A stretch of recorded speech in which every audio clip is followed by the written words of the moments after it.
په 2011 کال کې زموږ د خپلو فعالیتونو په دوام باندې موږ پرېکړه وکړله چې موږ څنګه کولی شو د اتونه نیولې د اتنیمو نیولې تر شپږ نیمه پورې تاسې نه ډاکټر سره اپوینټمنټ شته دی نه نرس سره اپوینټمنټ شته دی تاسې خپل جبي ته ورتلی شي هغه ستا فشار ګوري ستا وینه معاینه کوي ستا غوړ ګوري ستا وزن ګوري تا ته وایي چې وزن دې کم دی زیات دی څه سګرټ څکې که نه څکې دغه د دوست او د ملګري سره د خبرو کول دا شی چې دی د خفیف ډپریشن او تاسو ته به څنګه پته لګي چې تاسو ته د سترګو پرده ده دې دپاره ډېر لازم دی چې هر 2 کاله کې یو ځل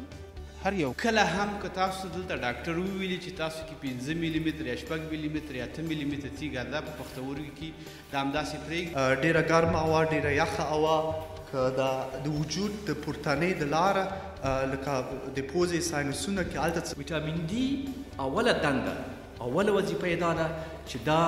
په بدن کې د کلسیم توازن ساتي کله چې د امریکا څخه کوم نفر ماته وویل چې اوس د ډاکټرانو ثابته کړې ده چې هګۍ کلسترول